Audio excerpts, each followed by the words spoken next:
हम तो समझ रहे थे शरीर हमारा हमेशा ऐसे ही रहेगा, एवरग्रीन, लेकिन आप कह रहे हो महाराज ये शरीर धीरे धीरे क्षय को प्राप्त हो जाएगा। मैं तो शरीर समझ रहा था शरीर से ही सारा सुख मिलता है, खूब खाऊंगा, खूब बड़ा होऊंगा, खूब शरीर की मसल्स बनाऊंगा, खूब इसको पुष्ट करूंगा, खूब जिम में जाऊंगा। आप कह रहे हो शरीर ताप देने वाला है, दुख देने वाला है। सही क्या है?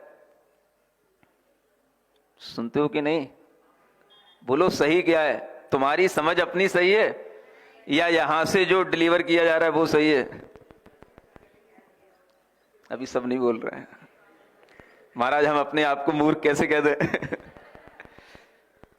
अगर नहीं भी कह पाओ तो कम से कम एक विचार अपने अंदर रखना, एक चिंतन अपने लिए रखना कि ये चिंतन हमें मुनि महाराज ने दिया था, और ये विचार रखना कि ये शरीर का स्वभाव है। अगर हम इसको ध्यान में रखेंगे तभी हम समझ पाएंगे मुनि महाराज भी मुनि क्यों बनते हैं। सुनते हो?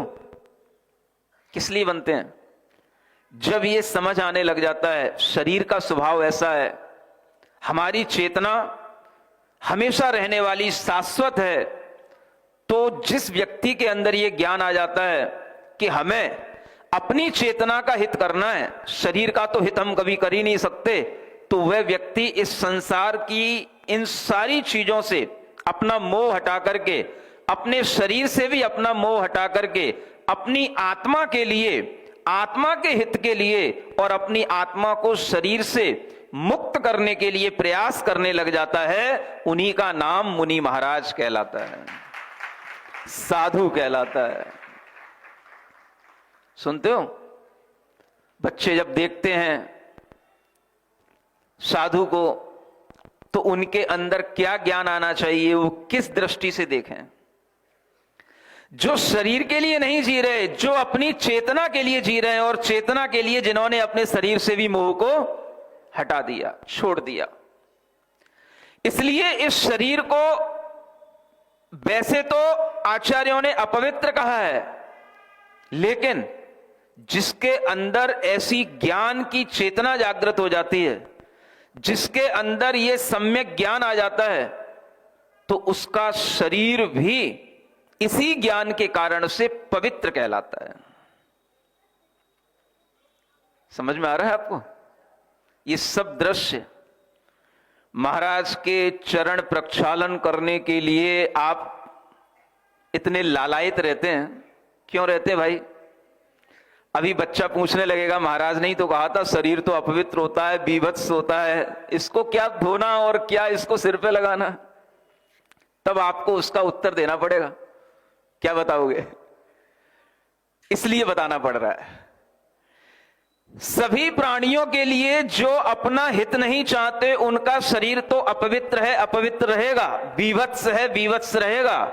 लेकिन जो इस शरीर से मोह छोड़ करके आत्मज्ञान के साथ में अपना जीवन आगे चलाते हैं, उनके चरण, उनका शरीर, उनके शरीर की गंध भी हमारे लिए रिद्धिधारी होने के कारण से हमारे लिए वह गंध भी औषधि का काम करने लग जाती है, और वह शरीर की पवित्रता आत्मा की पवित्रता के कारण से बन जाती है। क्यों पैर प्रक्षालन किए जाते हैं? क्यों हम पैरों को धो धो करके अपने सिर पर लगाते हैं? यह किस कारण से होता है? यह आत्मा की पवित्रता के कारण से होता है। सुनते हो? रामायण में एक प्रसंग आता है, जब रामचंद्र जी, लक्ष्मण, सीता दंडक वन में पहुंचे थे, तो वहां पर उन्हें दो मुनि महाराजों को आहार देने का सौभाग्य मिला था जंगल में, और वहां पर एक गिद्ध पक्षी भी उस दृश्य को देख रहा था। और जो मुनि महाराज का वहां पर पड़गाहन करने के बाद में, उन राम सीता ने पड़गाहन करने के बाद में जो नवदा भक्ति पूर्वक आहार देते हैं, तो ये विधि अनादिकाल की है, तो उनके पाद प्रक्षालन करते हैं, और पाद प्रक्षालन करके वह जल रख दिया था कुटी के बाहर, और उस जल में आकर के उस गृध्र पक्षी ने अपना शरीर उसके अंदर ऐसा डुबोया, उससे वो नहाने लग गया। मुनि महाराज के गुणों का स्मरण करके कि मैं मुनि महाराज को आहार नहीं दे सकता, कोई बात नहीं, लेकिन उनके चरणों का ये जो गंधोदक रखा है इसी में मैं स्नान कर लूं। और वह इस भक्ति भाव से वह गृध्र पक्ष जब उस गंधोदक को अपने ऊपर लगा लेता है तो उसके पंख सोने के बन जाते हैं, उसकी चोंच मूंगा मणि जैसी लाल लाल दिखने लग जाती है, उसका पूरा शरीर सुंदर बन जाता है, सुगंधित हो जाता है। यह मुनि महाराज के पवित्र चरणों के गंधोदक के प्रसाद से वह गृध्र पक्षी भी पवित्र बन जाता है। तब रामचंद्र जी उसकी सुंदरता को देख करके उसके लिए वह जटायु ऐसा नाम देते हैं। सुनते हो कि नहीं सुनते हो?